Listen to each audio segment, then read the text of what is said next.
नमस्कार साथियों, गौरव ज्ञान धारा में आप सभी का स्वागत है। उम्मीद है ये 2 दिन जो आपको दिए गए थे उसमें आप लोगों ने तैयारी की होगी, रिवीजन किया होगा, क्योंकि ये 2 दिन आप लोगों के रिवीजन के लिए ही दिए जाते हैं।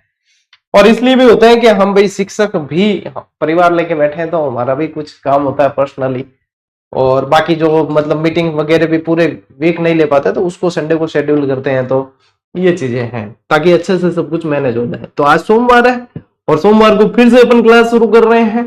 तो राजस्थान की कला संस्कृति के अंदर आज अपन लोक संत संप्रदाय पढ़ेंगे। मतलब आप इसमें आप यूं कहें कि इसको धार्मिक आंदोलन कहें तो भी आप लोगों के ये सही है, ठीक है।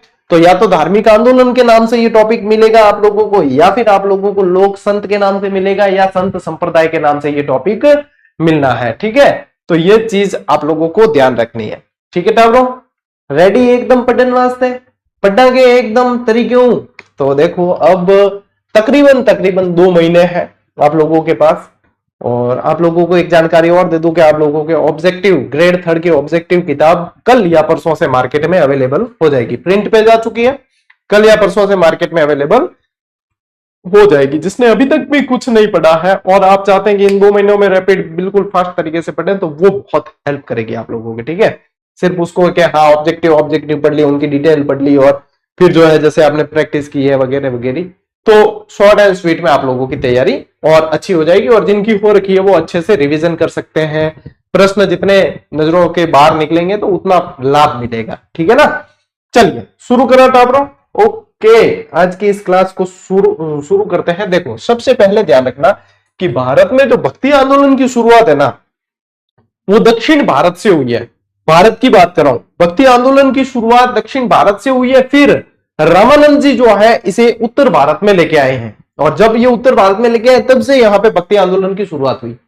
अब आप लोगों ने पढ़ा होगा आलवार संत और नयनार संत। क्या पढ़े हैं? एक तो पढ़ते हैं अपन आलवार संत, ठीक है। नहीं पढ़ा तो ध्यान देना, आलवार संत और नयनार संत, ये भी कंसेप्ट कहां का है? ये भी साउथ का ही कंसेप्ट है। अब इसमें देखो, एक तो होते हैं जो विष्णु भगवान को मानते हैं वो वैष्णव हो जाते हैं, और जो शिव जी को, महादेव जी को मानते हैं वो शैव होते हैं। तो मैंने इसकी मतलब एक बढ़िया सी शॉर्ट एंड स्वीट ट्रिक बना रखी है। वो क्या है कि ऐसे याद रखो, आवे 12 और न से 63, आवे 12 न से 63, ये शॉर्ट एंड स्वीट ट्रिक है। तो इसका मतलब क्या है? देखो आवे यानी कि आ से तो ध्यान रखो आप आलवार, ठीक है, आलवार। और वैसे ध्यान रखो आप वैष्णव, वैसे ध्यान रखो वैष्णव, ठीक है। इनके अंदर जो है प्रमुख संतों की संख्या 12 थी। या न से ध्यान रखो आप नयनार संत थे, ये नयनार जी ने कहा गया शैव। तो अब कभी कंफ्यूज नहीं हो गया, आवे 12 न से 63, इनमें संतों की संख्या 63 थी। अब जैसे आप रामानुजाचार्य पढ़ते हैं अपन, है ना, ये रामानंद जी पढ़ते हैं, ये सब जो है अपने कौन से वैष्णव संतों के अंदर आते हैं, जो अपने आलवार संतों के अंदर आते हैं। तो ये अपने को ध्यान रखना है, ठीक है। आवे 12 न से 63, यहां ध्यान रखना तो बहुत है। एक तो ये वर्गीकरण, दूसरा पढ़ेंगे अपन सगुण और निर्गुण, कि सगुण उपासक कौन हुए, निर्गुण कौन हुए, है ना। तो इसमें जो है आप लोगों को चीजें ध्यान रखनी है। अब देखो वापस आओ, यहाँ भक्ति आंदोलन में सर्वाधिक महत्व किसका पड़ा? डायरेक्ट पूछ ले तो क्षेत्रीय भाषा। सर्वाधिक प्रभाव किसका पड़ा? भक्ति आंदोलन से बढ़ोतरी किसको मिली? क्षेत्रीय भाषाओं को बढ़ोतरी मिली है, क्योंकि महाराज जितना भी खुदरी भाषाओं में उपदेश दिया है, और जब खुद की भाषा में वो उपदेश दिया जाए तभी वो जो है वहां के लोकल लोगों को समझ में आता है। तो क्षेत्रीय भाषाओं को इसमें बहुत ज्यादा बढ़ावा मिला है। डायरेक्ट पूछने वाला प्रश्न है और डायरेक्ट ध्यान रखना है। ईश्वर की उपासना के आधार पर मुख्यतः 2 धाराएं अस्तित्व में आई है, एक तो सगुण भक्ति धारा और एक निर्गुण। अब इसमें आप लोगों को प्रश्न सगुण और निर्गुण से भी पूछने लग गए हैं। तो आप देखोगे जीडी वन लाइनर के पहले, मतलब इस संत संप्रदाय वाले पहले टॉपिक पे ये सारणी दे रखी है, जो मैं पीछे करवा रहा हूं आपको। ये सारणी सगुण और निर्गुण के मतलब भेद भी बताए हैं, साथ ही साथ इनकी विशेषता भी बताई है। तो सगुण धारा में क्या होता है कि ईश्वर को गुण सहित मानते हैं। ईश्वर को कैसे मानते हैं? गुण सहित, कि ये मतलब एक पूरा उनका कि भाई इनके मूर्ति होगी वगैरह वगैरह, इस तरीके से मानते हैं, तो उनके गुण मानते हैं। ईश्वर के सगुण रूप की उपासना करते हैं। ईश्वर के आकार, गुण, रूप, रंग, जाति आदि को मान्यता इसके अंदर दी गई है, ठीक है। कि ईश्वर का कैसा एक आकार माना गया है, गुण है, रंग है, रूप है, जाति है, ये सब इसके अंदर माना गया है। निर्गुण वाला बिल्कुल इसके अपोजिट है। इसमें कैसा मानते हैं? गुण रहित ईश्वर के निर्गुण रूप को। अब इसमें क्या कहते हैं? आकार, गुण, रूप, रंग, जाति को मान्यता नहीं है कि ईश्वर की कोई जाति नहीं है, कोई रंग रूप वगैरह कुछ भी नहीं है। ईश्वर अद्वितीय एक शक्ति है जो संसार को चला रही है, वो मानते हैं ये। इन्होंने क्या बताया? गुरु की महिमा को अनंत बताया। इन्होंने तो क्या बताया? सगुण वालों ने गुरु की महिमा भाई साहब अनंत है, जिसका कोई अंत नहीं है। इन्होंने बताया गुरु को ज्ञान के नेत्रों को खोलने वाला, कि गुरु का काम क्या है? ज्ञान के नेत्रों को खोलना है, क्या दिशा बतानी है, कि भाई तुम्हें ये करना चाहिए, ये ठीक है, ये नहीं है, ये बताया है। किसने? निर्गुण वालों ने। ईश्वर के अलग अलग रूप और अवतारों का वर्णन और वंदन, ये इसकी जो है एक विशेषता है। और ईश्वर को निराकार माना है, कि ईश्वर का कोई आकार नहीं है, मूर्ति पूजा के विरोधी रहे। जब आकार ही नहीं है तो मूर्ति को क्यों पूजना है? तो जितने लोग मूर्ति पूजा के विरोधी है, वो सारे के सारे संत किसके अंदर आएंगे? वो निर्गुण उपासक है। और जो कहते हैं कि मूर्ति पूजते हैं, भगवान की पूजा करते हैं, भगवान को मानते हैं, है ना, मानते का मतलब मानते ये भी है, ये भी है, लेकिन उनको एक रूप रंग वगैरह मानते हैं, तो वो है सगुण उपासक। अब सगुण धारा के कौन कौन से संत है देख लो। रामानुजाचार्य जी है, निम्बार्काचार्य जी है, गौरांग महाप्रभु है, रामानंद जी है, मीराबाई है, वल्लभाचार्य जी है, गौरीबाई, संत मावजी, रानाबाई, भक्त कवि दुर्लभ, शैव संप्रदाय सारे के सारे, और वैष्णव संप्रदाय भी आते हैं। लेकिन इनको शैव और वैष्णव को मानने वाले ही कुछ संत इसमें जाएंगे जो इन चीजों को नहीं मानते। निर्गुण में कौन आ जाते हैं? दादू दयाल जी आते हैं, जामू जी आ जाते हैं, जसनाथ जी आ जाते हैं, रज्जब जी है, हरिदास जी है, रामसली संप्रदाय है, लालगिरी जी है, गुरु नानक देव है, संत पीपा, धन्ना, रैदास आदि सब है।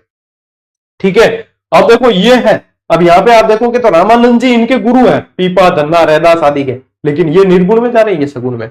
अब ऐसे देखेंगे अपन तो अपन जैसे कि जाम्बो जी, जसनाथ जी, इन सब की अपन मूर्ति पूजा करते हैं, और जबकि ये खुद मूर्ति पूजा के विरोधी थे। जिसकी अपन मूर्ति पूजा करते हैं वो खुद मूर्ति पूजा के विरोधी थे। अब एक काम की बात, पते की बात बताऊं। बात यह है कि इसके मामले में हर व्यक्ति के अलग मत होते हैं, अलग धारणा होती है, अलग आस्था होती है।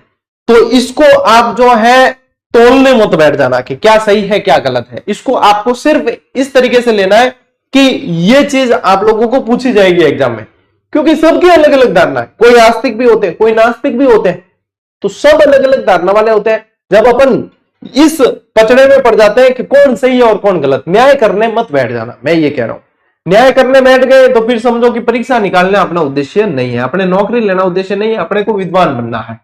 और मैं कह रहा हूं कि विद्वान बनने में कुछ रखा धरा नहीं है। आप नौकरी ले लो, आप नौकरी ले लो, आपकी विद्वता वैसे ही मान ली जाएगी। तो बहुत गहरी बात कही है मैंने, कम शब्दों के अंदर आप समझ आना, है ना। क्योंकि कई बार ऐसे टॉपिक आते हैं तो क्या है कि आपसे द्वंद्व करने लग जाते हैं, छात्र भी करते हैं, कई दूसरे लोग भी करते हैं।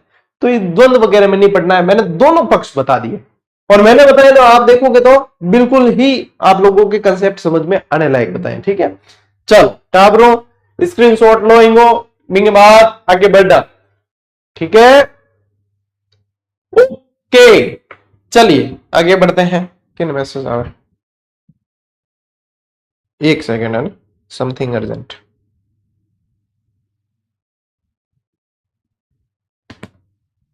ठीक है, देखिए अब ये मैंने बता दिया था आप लोगों को। ये भी आप लोग यदि स्क्रीनशॉट क्या लेना है, थोड़ी सी 1 मिनट पेन चलाओगे, आधा मिनट, तो भी ये लिख लोगे आप। ये समझने वाली चीजें। ठीक है, अब देखो, अब बढ़ते हैं एक एक संप्रदाय की तरफ। अब इसमें जो है आप लोगों को मैं पढ़ा रहा हूं निम्बार्क संप्रदाय। क्या पढ़ा रहा हूं? निम्बार्क। सबसे पहले निम्बार्क संप्रदाय पढ़ते हैं। देखो, सलेमाबाद जो रूपनगढ़ नदी के किनारे है ना, वहां राजस्थान में इनकी प्रधान पीठ है। वैसे वृंदावन में है, वैसे इनकी प्रधान पीठ कहां है? वृंदावन, लेकिन राजस्थान में सलेमाबाद अजमेर के अंदर है। बस इसकी एक छोटी सी ट्रिक बनाई है, इसके अंदर पूरा निम्बार्क संप्रदाय समा गया। क्या है? सन की तू हंसना मैंने, क्या सन की तू हंसना मैंने, दो पशुओं का भेद निम निम सा जाना है। सन की, अरे सन की अपार तो टाबर री किंग एक दो री आईडी भी है सन की है। बी टाइम में चतुश्रेणी री ऑब्जेक्टिव क्लास चलती ना, बी टाइम सन की टकला के आया करता है। अब ये सन की टकला वगैरह सारे शायद सो गए हैं, पता नहीं कहाँ है, दिखते नहीं है आजकल। फिर आएंगे वापस परीक्षा के समय सन की टकला वगैरह सब। तो अपने क्या ध्यान रखना है? सन की तू हंसना मैंने, दो पशुओं का भेद नीम नीम सा जाना है। अब देखो इनके अर्थ निकालने हैं। सन की यानी कि ये है सनकादिक संप्रदाय, इसको बोलते हैं। क्या बोलते हैं? इनको इसको बोलते हैं सनकादि या सनकादिक संप्रदाय। ठीक है, हंस यानी कि इसे हंस संप्रदाय भी कहते हैं। इसको क्या कहते हैं? हंस संप्रदाय के नाम से भी, इसके नाम बहुत सारे हैं, निम्बार्क संप्रदाय के नाम बहुत सारे हैं। इसको जो है नारद संप्रदाय भी कहते हैं। ठीक है, यहां से ध्यान रखना, इसको द्वैता द्वैत भी कहा जाता है। इसको क्या कहते हैं? द्वैता द्वैत भी कहा जाता है। परशुराम देवाचार्य जो है ना, परशुराम देवाचार्य, इनका संबंध इससे रहा, इस संप्रदाय से रहा है, ये ध्यान रखें। अब इनकी सबकी डिटेल में लिखूंगा, चिंता मत करो। कई जना क्या है कि मतलब अजय क्लास पूरी नहीं हुई में खोज कर ले, इससे क्या समझ में आएगा, वो क्या, ये क्या, फलाना टीम का। जब तक क्लास पूरी नहीं होती तब तक किसी भी तरह की धारणा नहीं बनानी है, इतनी भी उतावल नहीं करनी है कि क्लास पूरी होने का इंतजार तक नहीं कर सके हम, है ना। ये आप लोगों को वेद आना चाहिए, तो वेद से लिखो वेदा वेद। इस संप्रदाय को क्या कहते हैं? वेदा वेद संप्रदाय भी कहते हैं। ठीक है, अब एक नीम से तो ध्यान रखना कि निम्बार्क संप्रदाय कहा जाता है इसे। एक नीम से ध्यान रखना, इसे निमावत साध संप्रदाय भी कहते हैं। इसे निमावत साध संप्रदाय भी कहा जाता है। निमावत साध संप्रदाय भी इसे कहते हैं। देखो, एक ही ट्रिक के अंदर आप लोगों की बहुत सारी चीजें जो है वो कीवर्ड कहते हैं ना अपन, कीवर्ड क्लियर हो गए एक ही पॉइंट के अंदर। कीवर्ड सारे के सारे इसमें क्लियर हो गए हैं। लो हटा ब्रो, स्क्रीनशॉट ले, के बाद आगे चला। चलिए अब देखो, निम्बार्क संप्रदाय प्रवर्तक कौन है? निम्बार्काचार्य जी। प्रवर्तक कौन है? निम्बार्काचार्य जी। अब सीधी सीधी पढ़ने वाली चीज देखो, अब आपको ट्रिक से याद हो गई। अब यहाँ पे थोड़ी सी डिटेल देख लो। प्रधान पीठ अभी मैंने आप लोगों को बताई कहां है? वृंदावन। राजस्थान में प्रधान पीठ कहां है? सलेमाबाद। और नदी पूछ ले तो रूपनगढ़ नदी के किनारे। कहां है? रूपनगढ़ नदी के किनारे है। रूपनगढ़ नदी के किनारे है। निम्बार्काचार्य का उपनाम पूछ ले ताबरो, ध्यान रखियो भास्कर। क्या ध्यान रखना है? जीजीडी की क्लासें दैनिक आती है और उपनाम क्या है? भास्कर। दैनिक भास्कर से भी आप याद रख सकते हो, दैनिक भास्कर से भी आप याद रख सकते हैं। प्रमुख ग्रंथ के अंदर देखो, इनका प्रमुख ग्रंथ है वेदांत परिजात। मोस्ट इंपॉर्टेंट है, पूछा हुआ प्रश्न। किसका? निम्बार्काचार्य जी का। राधा को कृष्ण की पत्नी मानकर युगल रूप में पूछते थे। अब कृष्ण और राधा पति पत्नी नहीं थे, ये आप भी जानते हैं, लेकिन ये कृष्ण की पत्नी मानकर युगल रूप में पूछते। अब युगल रूप में तो पूछते आए लोग, लेकिन ये कृष्ण की पत्नी मानकर ही पूछते हैं। जयपुर नरेश जगत सिंह और किशनगढ़ के सावन सिंह, ये इनके अनुयायी रहे हैं, ये ध्यान रखना। जयपुर नरेश जगत सिंह और किशनगढ़ के सावन सिंह इनके अनुयायी रहे हैं। और ये प्रश्न भी बना हुआ है, ये प्रश्न भी बना हुआ है। श्री राधे श्याम, श्री राधे श्याम देखो यहां लिखा हुआ है। ठीक है, अखिल भारतीय जगत गुरु श्री निम्बार्काचार्य पीठ, निम्बार्क तीर्थ, सलेमाबाद। ठीक है, सलेमाबाद कहां है? अजमेर के अंदर। और सलेमाबाद के टेटाब्रो जिलो पूछ ले तो, जिलो पूछ ले यानी ध्यान रखियो अजमेर के माए हैं। कटे है अजमेर के माए भाई, सलेमाबाद रूपनगढ़ नदी। ले स्क्रीनशॉट ले भाई। आगे बढ़ा के ओके, अब पढ़ते हैं अपन रामसनेही संप्रदाय। रामसनेही संप्रदाय मोस्ट इंपॉर्टेंट है, सभी संप्रदाय में सबसे इंपॉर्टेंट है रामसनेही संप्रदाय। रामसनेही संप्रदाय के अंदर एक तो प्रधान पीठ ध्यान में रखनी है और 3 अन्य शाखाएं ध्यान में रखनी है।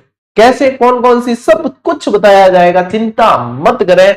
सबसे पहले देखें, पीछे एक राम द्वारा बताया है। क्या बताया है? राम द्वारा। क्या बताया है? राम द्वारा बताया है। यानी कि इनके जो पूजनीय स्थल होते हैं उनको राम द्वारा कहते हैं। ठीक है, देखो प्रवर्तक कौन है? रामचरण जी। सब पहले ध्यान रखियो, रामचरण जी जो है प्रवर्तक है। प्रधान पीठ इनकी कहां है? शाहपुरा। और शाहपुरा कहां है? भीलवाड़ा में। प्रधान पीठ शाहपुरा और शाहपुरा कहां है? भीलवाड़ा में। शाबाश। गुरु कृपाराम जी, है ना, क्या रामचरण जी पे कृपा हुई गुरु की। गुरु कौन? कृपाराम जी है इनके। ठीक है, प्रमुख ग्रंथ अर्णव वाणी। अब इसको जो है और देशी भाषा में भी कई बार लिखा हुआ आ जाता है, उसमें लिखा आता है अणभय वाणी। उसमें क्या लिखा आता है? अणभय वाणी, अर्णव वाणी या अणभय वाणी। इनके अनुयायी राम जी राम या राम राम कहकर अभिवादन करते हैं। आपने राम निवास जी सरनी ए थाने फैक्ट वगैरह जो भी तैयार करे है, तो ए राम निवास जी सरनी ए राम से नहीं है, यह भी ध्यान रख सको। देखो इनको नाम भी राम निवास है ना, और है भी क्या? राम सनेही है। अब राम सनेही में राम शब्द कितनी बार आ रहा है, इसलिए अपने राम निवास भी राम राम राम, अपन भी राम राम राम कर रहे हैं। तो देखो राम जी राम कह रहे हैं, या बच्चा राम राम क्या है, अभिवादन करते टाइम क्या क्या राम जी राम या राम राम। अपन तो राम राम कराने, अब कोई बुजुर्ग पुरुष या महिला मिल जाए तो क्या राम राम करा कि नहीं करा, ठह करो कि नहीं करो वो ध्यान को नहीं, मैं तो करूं। ठीक है, तो ये राम जी राम ध्यान रखना, ले स्क्रीनशॉट। टाबरू पढ़ो रे, पढ़ोगे लिखोगे तो बनोगे नवाब, टाइम पास करोगे तो हो जाओगे खराब। रामसनी संप्रदाय पे आप लोगों के एक बेहतरीन फैक्ट दिया था, ये गुलाबी कलर में बनाया गया क्योंकि गुलाबी कलर रामसनी संप्रदाय से ही जुड़ा हुआ है। ठीक है, दो ध्यान दो। प्रवर्तक कौन है, रामचरण जी। इनके बचपन का नाम था रामकिशन। क्या नाम था, रामकिशन। अब मैंने बताया कि एक तो है प्रधान पीठ जो शाहपुरा भीलवाड़ा में है, ये तो याद रहेगी आपको, लेकिन अन्य 3 शाखाएं और है, जिसमें से एक है रैण नागौर में, एक है सिंहतल बीकानेर में, और एक है खेड़ापा जोधपुर के अंदर। एक कहां है, खेड़ापा जोधपुर। ये तीनों शाखाएं अलग अलग है। अब अलग अलग है मतलब इनको स्थापित करने वाले प्रवर्तक अलग है। यानी कि देखो शाहपुरा शाखा जो है ना, उसके संस्थापक कौन है, रामचरण जी है, जिनका जन्म 16 ग्राम मालपुरा में हुआ है। रामचरण जी का यहां लिखा हुआ है, कई जना के गुरुजी मान दिए कौन, पीडीएफ दी जाएगी उसमें दिख जाएगा, और वैसे वन लाइनर के अंदर अपने दे रखा है। सारा का सारा कंटेंट आप तक ऑलरेडी मौजूद करवाया जा चुका है। ठीक है, गुरु का नाम इनके संत कृपाराम जी, ये दातरा के थे, दातरा नागौर। और ग्रंथ अर्धवाणी या अर्नबवाणी, ठीक है, ब्रज भाषा में लिखा हुआ है ये ब्रज भाषा में। विशेष क्या ध्यान रखना, चैत्र कृष्ण एकम से पंचमी तक फूलडोल महोत्सव का आयोजन होता है शाहपुरा भीलवाड़ा। फूलडोल महोत्सव का आयोजन कहां होता है, शाहपुरा भीलवाड़ा। रैण शाखा नागौर, रैण शाखा नागौर की, इसके इस शाखा के प्रवर्तक है संत दरियाव जी। इनका जन्म जैतारण यानी कि ब्यावर जिले में हुआ है। ठीक है, इनका जन्म कहां हुआ है, जैतारण ब्यावर में। क्या नाम है, संत दरियाव जी। रैण शाखा वाला ध्यान रखियो। इनके गुरु का नाम है संत प्रेमनाथ या बालकनाथ भी कहते हैं इनको, या प्रेमनाथ या बालकनाथ भी कहते हैं। संत दरियाव जी ने राम शब्द है ना, उसमें से देखो सांप्रदायिक एकता का संदेश दिया। उन्होंने रा से तो बताया राम और म से बताया मोहम्मद, और इस तरीके से बताकर इन्होंने सांप्रदायिक एकता का प्रतीक बताया राम शब्द को। ठीक है, तो ये ध्यान रखना। फिर है खेड़ापा शाखा, आपके खेड़ापा शाखा कहां है, जोधपुर के अंदर। संत रामदास जी इनके द्वारा स्थापित है। और रामदास जी का जन्म कहां हुआ है, देखो जन्म हुआ है भीकमकोर फलोदी। कहां हुआ है, भीकमकोर फलोदी के अंदर इनका जन्म हुआ है। इनके गुरु ये संत दरियाव जी, ये वाले नागौर वाले। ठीक है, संत दरियाव जी इनके गुरु रहे हैं, ये ध्यान रखना। फिर सिंहतल शाखा, ये बीकानेर के अंदर है। और यहां पे संत हरिराम दास जी जो है, इनका जन्म सिंहतल में हुआ। संत हरिराम दास जी इसके संस्थापक, और संत जयमल दास जी इनके गुरु। और इनकी पुस्तक या ग्रंथ है वो निशानी के नाम से लिखी गई। रामसनी संप्रदाय के मंदिर क्या कहलाते हैं, रामद्वारा कहलाते हैं। और रामसनी संप्रदाय के संत गुलाबी वस्त्र पहनते हैं। क्या पहनते हैं, या तो गुलाबी पहनेंगे या सफेद पहनेंगे। तो आप स्क्रीनशॉट ले लो, आप या तो गुलाबी या सफेद, दोनों में से एक ध्यान रखना है। ठीक है टाबरो, आगे बढ़ना। अब आते हैं अपन बिश्नोई संप्रदाय पे। देखो अपन टू द पॉइंट ही चलेंगे, ज्यादा बातें तो करनी है नहीं अपन को, क्योंकि अब तो एग्जाम बहुत पास है, परीक्षा बहुत करीब है। तो देखो बिश्नोई संप्रदाय, यानी कि बिश्नोई संप्रदाय के प्रवर्तक सबसे पहले ध्यान रखें अपने संत जामोजी, जामोजी महाराज। ठीक है, जामोजी महाराज। तो देखो प्रवर्तक कौन है, जामोजी। अब क्या करता है आजकल एग्जामिनर, अलग अलग कूट मिलान वाले, इसमें क्या है जाति वंश वगैरह ये भी पूछने लग गया। तो इसमें ध्यान रखना ये जामोजी पवार वंशी राजपूत थे। कौन थे, पवार वंशी राजपूत थे। इनका जन्म 1451 में पीपासर नागौर में हुआ है। इनका जन्म कहां हुआ है, 1451 में पीपासर नागौर के अंदर इनका जन्म हुआ है, ये ध्यान रखना। ठीक है, पीपासर नागौर में जन्म हुआ है। माता इनकी हंसाबाई और पिता लोहट जी। माता का नाम हंसाबाई और पिता लोहट जी, ये डायरेक्ट याद करने वाली चीजें सारी। उपनाम इनका गहला और गूंगा, पर्यावरण वैज्ञानिक। अब देखो ये क्या है, जामोजी है ना बहुत शांत रहते थे, मतलब ज्यादा बात वगैरह नहीं, बचपन में बहुत शांत रहते थे। कई होते हैं तो कई व्यक्ति आप लोगों ने देखे ज्यादा बोलते नहीं, शांत रहते हैं, ये सब चीजें। तो ये भी शांत रहते थे पूरी तरीके से। तो लोग कई जना है नहीं ज्यादा बोलने वाला रहे, क्या वो बोले को, तो गहलो है वो तो गूंगो है, यहाँ कर नाम पाड़ दियो, तो इनका नाम गहला और गूंगा पड़ गया।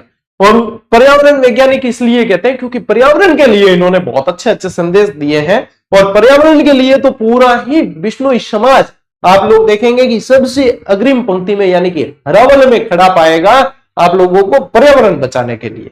ठीक है, आज दिन तक मैंने ऐसी निष्ठा और लगन बिश्नोई समाज के अलावा कहीं नहीं देखी पर्यावरण के प्रति। तो भाई बहुत शानदार काम। इन्हें विष्णु जी का अवतार माना जाता है, किसे? जामोजी को। ठीक है, और बचपन का नाम इनका धनराज है, मोस्ट इंपॉर्टेंट कर देना। गुरु इनके गोरखनाथ जी है, गुरु इनके गोरखनाथ जी है। अब इन्होंने 29 नियम दिए हैं। इन्होंने कितने नियम दिए हैं? 29, यानी कि यहां पे आप लिख सकते हो 20 + 9 और बराबर कितने हो गए? 29। और 20 नोई इसी से बना है, 20 नोई शब्द जो है वो इसी से बना है। अब चाहे विष्णुई लिखो चाहे बिश्नोई लिखो, बात वही बराबर है, क्योंकि अपने अपने तो स्टूडेंट तो खूब ज्यादा है, बिश्नोई समाज के कई मित्र भी हैं जैसे, तो कई जने तो विष्णुई लिखते हैं, कई जने बिश्नोई लिखते हैं। उसके पीछे कारण है ये 20 + 9, तो कैसे भी लिखे यानी कि बात वही है। 1485 में समराथल बीकानेर में, समराथल धोरा भी कहा जाता है, समराथल बीकानेर यानी इसे दोक धोरा भी कहते हैं। इसे क्या कहते हैं? दोक धोरा भी कहते हैं। समराथल बीकानेर में कार्तिक कृष्ण अष्टमी को बिश्नोई संप्रदाय की स्थापना की गई। बिश्नोई संप्रदाय की स्थापना की है किसने? जाम्बोजी ने की है। किसने? जाम्बोजी ने। नियम कितने दिए? 29 नियम दिए हैं। इन 29 नियमों का पालन करना ही होता है, यह ध्यान रखना है बिश्नोई समाज के लोगों को। और देखो ये जो है समराथल बीकानेर, इसे दोक धोरा भी कहा जाता है। इसे क्या कहते हैं? दोक धोरा भी कहते हैं। अब जाम्बोजी के प्रमुख ग्रंथ आप लोगों को ध्यान रखने, जो जाम्बोजी ने लिखे हैं वो, उसमें देखना आप देखना जंब नाम आएगा तब आप समझ जाएंगे। तो देखो यहां पे देखोगे तो जंब सागर, जंब संहिता, शबद, वाणी, बिश्नोई धर्म प्रकाश, है ना, ये सारे। अब इसमें जो शब्द है ये इनकी वाणियां है, शब्द वाणी कहते हैं ना, ये इनकी वाणियां है। जैसे कि बिश्नोई समाज के अंदर वैवाहिक अवसर जो होते हैं, विवाह वगैरह होते हैं, उसमें भी शब्द वाणियां बोली जाती है। ये शब्द वाणियां, उसमें भी इनका वाचन होता है ना। तो ये ध्यान रखना है भैया। अभी देखो बिश्नोई समाज में और बहुत सारी जानकारी है, पहले आप स्क्रीनशॉट लीजिए। और ये एक एक लाइन इसमें से आप लोगों को जो स्क्रीन पे दिख रही है उसमें से एक एक प्रश्न बनता है, कुछ भी छोड़ने लायक नहीं है भाई। ठीक है, और ये सारी चीजें आपको याद होनी ही चाहिए यदि आप आने वाले समय में अपना एक सिलेक्शन देखते हैं, अपना एक चयन देखते हैं, सिलेक्शन देखते हैं, तो भाई होने चाहिए। अब देखो जाम्बोजी के प्रमुख तीर्थ स्थल है कुछ। वैसे जाम्बोजी ने जहां उपदेश दिए उन्हें शास्त्री कहा जाता है। क्या ध्यान रखोगे? उन्हें कहा जाता है शास्त्री। जहां पे जाम्बोजी ने उपदेश दिए हैं उन्हें शास्त्री कहा जाता है, ये ध्यान रखना, ये चीज पूछी जाएगी आने वाले टाइम में। अब देखो इनके 8 आप लोगों को तीर्थ स्थल याद रखने। वैसे मैंने यहाँ पे एक ट्रिक भी लिख रखी है, राम मुझे जंगल से पीली रोटी ला दो। यहाँ पे आप देखोगे तो यहाँ पे सेट हो जाएगा, यहाँ थोड़ा सा मतलब ऊपर नीचे है, जैसे कि राम मुझे जंगल, ठीक है, जंगल से पीली पीली रोटी ला दो। तो इस तरीके से मैंने आगे पीछे करके सेट किया। जरूरी नहीं है कि भैया याद करनी है, यदि आप देखोगे ये मतलब क्रम से मत देखना इस ट्रिक में, इसमें अलग अलग मैंने सेट किया। तो एक सुविधा है, लेकिन यदि किसी के लिए दुविधा बन रही है तो भाई इग्नोर करें इसे। सुविधा के लिए दिए, कई जनों को चाहिए कि हाँ गुरुजी बनी बनाई ट्रिक मिल जाए तो हो जाए। मैं तो कहता हूं डायरेक्ट याद करो, सबसे बढ़िया है कि नहीं, ज्यादा भेजामारी को काम ही नहीं। पीपासर नागौर जाम्बोजी का जन्म स्थल है। अभी बताया आपको जाम्बोजी का जन्म कहां हुआ? पीपासर नागौर के अंदर हुआ है। लीलासर बीकानेर, यहाँ जाम्बोजी का निर्माण हुआ है। लीलासर बीकानेर में क्या? जाम्बोजी का निर्माण। मुकाम बीकानेर, यहाँ जाम्बोजी का समाधि स्थल है। मुकाम, मुकाम में मेला भी लगता है हर साल, ठीक है, 2 बार लगता है मुकाम बीकानेर। जाम्बा फलोदी बिश्नोइयों का पुष्कर कहा जाता है, मोस्ट इंपॉर्टेंट कर देना। जाम्बा जो फलोदी के अंदर है, इसे बिश्नोइयों का पुष्कर के नाम से जानते हैं इस स्थल को, ठीक है। रोटू नागौर, यह बिश्नोइयों का धार्मिक स्थल है। रामनावास जोधपुर के अंदर पड़ता है, यह उपदेश स्थल है, यानी कि एक तरीके से क्या है? शास्त्री। जांगलू बीकानेर, यह भी उपदेश स्थल है, यानी क्या है? शास्त्री। और लोदीपुर मुरादाबाद यूपी के अंदर पड़ता है। जाम्बोजी यहाँ तीर्थ यात्रा पे गए थे, जाम्बोजी यहाँ तीर्थ यात्रा पे गए थे, तो ये भी आप लोगों को ध्यान रखना है। देखो आप देखेंगे ना तो बिश्नोई समाज के जो लोग हैं वो भेड़ बकरी नहीं पालते, क्यों? क्योंकि भेड़ बकरियों की आदत क्या होती है कि जितने नवांकुर होते हैं पौधे जैसे ही उगे उनको क्या खा लेती है वो, तो इसलिए ये नहीं पालते, क्योंकि ये क्या है, पर्यावरण बचाने के लिए प्रयास बहुत ज्यादा करते हैं, तो पौधों को उगने ही नहीं देती भेड़ बकरियां, तो ये भेड़ बकरियां नहीं पालते हैं। ये भी ध्यान रखना, ये भी चीज अच्छी जानकारी वाली है। लियो टाब्रो स्क्रीनशॉट लियो रे, स्क्रीनशॉट लियो। आगे बढ़ना, देखो अब आप लोगों को हमने एक बेहतरीन जीजीडी फैक्ट दिया था, उसके अंदर देखो कितनी बढ़िया जानकारी दी जाती है। और जीजीडी फैक्ट तो मतलब ये अभी भी जा रहे हैं, अभी भी दिए जा रहे हैं। जीजीडी एजू हब पे जीजीडी फैक्ट प्रो दिए जा रहे हैं। आप तो पहले जीजीडी फैक्ट दिए थे और ये मुहिम शुरू करके लगातार इसको चलाने वाला सिर्फ एकमात्र प्लेटफॉर्म है आपका अपना जीजीडी, यानी कि गौरव ज्ञान धारा। ऐसा प्लेटफॉर्म जिसने सभी जगह क्रांति ला दी, सभी को ये चीजें करनी पड़ी, और कई लोगों ने करके छोड़ दी वापस बीच में, हाँ तोड़ दियो, लेकिन अपने यहां से अभी भी अनवरत ये चीजें जारी है, क्योंकि भाई पढ़ाई है, पढ़ना तो पड़ेगा लगातार यदि सफलता प्राप्त करनी है। प्रवर्तक, अब देखो थोड़ा सा रिवीजन भी हो जाएगा। जामोजी ने 1485 में समराथल बीकानेर में बिश्नोई संप्रदाय की स्थापना की। 29 नियम बनाए जिसका पालन बिश्नोई संप्रदाय के अनुयायी करते हैं। जामोजी के गुरु का नाम गोरखनाथ जी, मोस्ट इंपॉर्टेंट है भाई, इसको मोस्ट इंपॉर्टेंट कर देना। जामोजी के कहने पर दिल्ली के सुल्तान सिकंदर लोदी ने गौ हत्या पर रोक लगाई। आने वाले समय का बढ़िया प्रश्न है भाई, सिकंदर लोदी ने गौ हत्या पर रोक कौन से संत के कहने पर लगाई? तो जामोजी महाराज, ठीक है। इनका प्रवचन स्थल क्या कहलाते हैं? इनके साथरी पाहल, ये मोस्ट इंपॉर्टेंट है। पाहल क्या होता है? अभिमंत्रित पानी होता है जिसको पीकर, जिसको ग्रहण करके कोई भी व्यक्ति बिश्नोई समाज के अंदर, मतलब बिश्नोई संप्रदाय का हिस्सा बन सकता है, बिश्नोई समाज में जा सकता है। यानी कि अभिमंत्रित पानी है, पाहल को ग्रहण करके कोई भी बिश्नोई समाज को, बिश्नोई संप्रदाय को अपना सकता है, ठीक है। और प्रधान पीठ मुकाम नोखा बीकानेर के अंदर है, मुकाम है और नोखा बीकानेर के अंदर है, ठीक है। मुकाम गांव में जामोजी का समाधि स्थल है, जहां फाल्गुन अमावस्या और अश्विन अमावस्या 2 बार मेला लगता है। मैंने बताया था अभी आपको 2 बार मेला लगता है, एक तो फाल्गुन अमावस्या, एक अश्विन यानी कि आसोज माह की अमावस्या भी लगे और फाल्गुन माह की अमावस्या भी मेलो लगे हैं। ग्रंथ जमसागर, जम संहिता, बिश्नोई धर्म प्रकाश, ये ध्यान रखें। और बिश्नोई संप्रदाय को हरे वृक्षों की रक्षा के लिए जाना जाता है। और देखिए बिश्नोई नीले वस्त्र नहीं पहनते। जामोजी का बचपन का नाम क्या था? धनराज था। जामोजी का बचपन का नाम क्या था? धनराज था। तो ये भी ध्यान रखें, ठीक है टाब्रो, ले स्क्रीनशॉट। अच्छा बेटा आगे, ओके।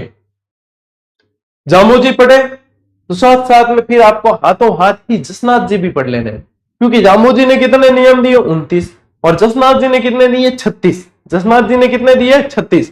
तो बैक टू बैक पढ़ोगे तो याद रह जाएगा। और जैसे ही आप चरणदासी संप्रदाय के अंदर जाओगे ना, तो वहां पे आप लोग पढ़ेंगे कि उन्होंने 42 नियम दिए, उन्होंने दिए 42। अब देखो प्रवर्तक जसनाथ जी, जन्म 1482, कतरियासर बीकानेर के अंदर है। माता रूपादे, पिता हमीर जी। प्रधान पीठ कतरियासर, और कतरियासर है का बीकानेर, ऊपर लिखा हुआ है, फिर भी लिख देता हूं वापस, ठीक है। सिकंदर लोदी के समकालीन हुए ये भी, क्योंकि देखो पीछे जामोजी भी आप देखोगे टाइम पीरियड यही है, तो सिकंदर लोदी के समकालीन है। सिकंदर लोदी ने इन्हें भूमि भेंट की, सिकंदर लोदी ने इन्हें भूमि भेंट की। अब देखो इन्होंने जो नियम दिए मोस्ट इंपॉर्टेंट है, 36 नियम दिए, मोस्ट इंपॉर्टेंट कर देना। इन्होंने कितने नियम दिए? 36। मोरपंख और जाल वृक्ष, जाल का जो वृक्ष आता है, यहाँ पे ये तस्वीर देखो, ये पीछे जो वृक्ष दे रखे हैं और मोर देखो नीचे दिखेगा, तो मोरपंख और जाल वृक्ष इनको पवित्र बताया है इन्होंने, ठीक है। और देखो इनके अनुयायी क्या करते हैं? अग्नि नृत्य। अब अग्नि नृत्य क्यों करते हैं? क्योंकि एक बार जब बचपन में इनकी माँ जो है ये चूल्हे के आसपास कहीं खेल रहे थे, इनकी माँ किसी काम से गई, और जब इनकी माँ आकर देखती है तो ये अंगारों से खेल रहे हैं। ओ अंगारा ऊपर गाले, अंगारा पड़े। अब कोई भी माँ अपने बच्चे ने इन स्थिति में देखकर घबरा जाए पूरी की पूरी, अरे मेरा बच्चा। इनके तो कोई फर्क ही नहीं पड़ा, इनके तो भाई कुछ नहीं हुआ, आराम से खेल रहे हैं। तब से फिर इनको पता चला कि इनके अंदर कोई अद्वितीय शक्ति है, और फिर बाद में जो इनके अनुयायी इसीलिए अग्नि नृत्य किया करते हैं। क्या करते हैं? अग्नि नृत्य, यानी कि धधकते हुए अंगारों पे फतेह फतेह के उच्चारण के साथ में उसे पार करते हैं पूरा। मतीरे फोड़ने की परंपरा का संबंध कौन से संप्रदाय से है? बाबूजी जसनाती संप्रदाय से है। किससे है? जसनाती संप्रदाय। एक लोप अपने नाम को तांत्रिक हो भाई साहब, जिनके में बहुत ज्यादा घमंड हो, क्या भाई मैं ही हूं सब कुछ, ये वो फलाना ढिमका, तो लोपांगल नाम के तांत्रिक का घमंड चकनाचूर किया था किसने? वो जसनाथ जी ने किया था। किसने किया था? जसनाथ जी ने। यह प्रश्न बन चुका है, लोपांगल नाम के तांत्रिक को किसने हराया, उसके घमंड को चकनाचूर किसने किया? जसनाथ जी ने किया है भाई। प्रमुख ग्रंथ इनके मोस्ट इंपॉर्टेंट है कोंडा और शिंबुदड़ा। कोंडा और शिंबुदड़ा इनके प्रमुख ग्रंथ हैं। और प्रमुख केंद्र यानी कि इनकी 5 शाखाएं हैं। इनकी 5 शाखाएं हैं। देखो प्रधान पीठ तो कतरियासर में आ गई, लेकिन 5 शाखाएं हैं। एक तो बमलूसर, लिकमादेसर, पुनरासर, मालासर और पांचला सिद्धा। और मैं आने वाले टाइम में कह सकूं थाने के भैया 100% इन प्रश्न बनी जरूर कि भी एग्जाम में बन सके, लेकिन ये प्रश्न बनने लायक जो है लाइन है। तो इसलिए आपको ध्यान रखना है भाई, क्या भी बन सके प्रश्न, किम में भी बन सके, लेकिन वो ध्यान रखना जरूरी है। ये 5 शाखा है नहीं, याद कर लो बिल्कुल, क्योंकि इनमें से इतना शानदार प्रश्न बनेगा, कई जने इसको नहीं कर पाएंगे। तो उस समय मैं चाहता हूं कि आप जो रेगुलर स्टूडेंट है जीजीडी के, वो ये प्रश्न गलत नहीं करके आएंगे। ठीक है, मैं चाहता हूं आपसे इसका बिल्कुल सही उत्तर याद कर लेना ढंग से। लो स्क्रीनशॉट, अभी पूरा नहीं हुआ भाई। अभी देखो हमने एक फैक्ट इसका भी दिया था आपको, जीजीडी फैक्ट एक इसका भी दिया था जसनाती संप्रदाय के भी। तो जसनाथ जी है प्रवर्तक, इन्होंने 1504 में बीकानेर में कतरिया सर के अंदर जसनाती संप्रदाय की स्थापना की। प्रधान पीठ याद हो गई, प्रमुख ग्रंथ सिंबुदड़ा और कोंडा, 36 नियम दिए याद हो गए। ठीक है, और इनका पालन करते हैं जसनाती संप्रदाय के लोग। ठीक है, इस संप्रदाय के अनुयायी क्या करते हैं? अग्नि नृत्य करते हैं और फतेह फतेह और सिद्ध रुस्तम जी का उद्घोष करते हैं। फतेह फतेह और सिद्ध रुस्तम उद्घोष के साथ में अग्नि नृत्य करते हैं। मोरपंख और जाल वृक्ष को क्या मानते हैं? पवित्र। जसनाती संप्रदाय के प्रमुख संत कौन कौन है? तो लालनाथ जी है, चोकनाथ जी है, सवाईदास जी और उत्तम जी है। लालनाथ जी, चोकनाथ जी, सवाईदास जी और उत्तम जी। और 5 प्रमुख पीठ हैं, जिसमें से देखो सब आप लोग देखोगे तो 4 इसमें से बीकानेर है, एक कहां है? एक नागौर के अंदर है। तो अगर यूं पूछ ले कि स्थापित किसने किया, तो देखो लिखमादेसर है ना बीकानेर वाली, ये हांसो जी ने। पुनरासर बीकानेर वाली हालो जी ने। मालासर पीठ बीकानेर की टोडर जी ने। बम्बलू पीठ जो है बीकानेर की वो हारो जी ने। और पांचला सिद्धा जो है नागौर की वो बोयत जी ने। तो ये साथ साथ और ये भी याद कर सकते हो आप। गुरु कौन है? गोरखनाथ जी है। और गोरख मालिया बीकानेर में जसनाथ जी ने 12 वर्ष तक तपस्या की थी, जो इनकी तपस्या स्थली पूछ सकते हैं गोरख मालिया। ठीक है, जसनाथ जी ने क्या किया? लोपांगल नामक तांत्रिक का वध किया था, इसे हराया था, इसके घमंड को चकनाचूर किया था भाई साहब। ठीक है, तो यह चीजें भाई याद करनी है, सारी की सारी मोस्ट इंपॉर्टेंट चीज है भाई। ठीक, चलिए इसी के साथ आप लोगों के ये बेहतरीन कंटेंट वाली क्लास आज की सोमवार की संपन्न हुई। यदि आप इसे पहली स्लाइड से अंतिम स्लाइड तक लिखने बैठ जाओ तो मैं कह रहा हूं कम से कम 80-90 मिनट लगेंगे आपको। और जो मैंने बताई है चीजें बोलकर और एक्स्ट्रा वो भी लिखोगे, 100% आप कम से कम 1.5 घंटा तो आपको लगेगा ही लगेगा। तो बढ़िया तरीके से पढ़े, बढ़िया तरीके से आगे बढ़े। अब देखो आप लोगों को डिटेल पुस्तकें ये सारी, जैसे ये तो दे ही रखी थी कंसेप्चुअल। अब जिन विद्यार्थियों को 7300 का इंतजार था, 7300 अपना कौन सा प्रोजेक्ट है? ऑब्जेक्टिव, जिसको 7300 का इंतजार था वो कल या परसों से उपलब्ध हो जाएगी। और जब उपलब्ध होगी मैं टेलीग्राम पे भी बता दूंगा, साथ ही साथ आप लोगों को वीडियो बनाकर भी जानकारी दे दी जाएगी। ठीक है डाबरो, आज की क्लास में इतना ही। अब मिलते हैं अपन अगली क्लास में, अगले सेशन में। तब तक के लिए राम राम, जय हिंद।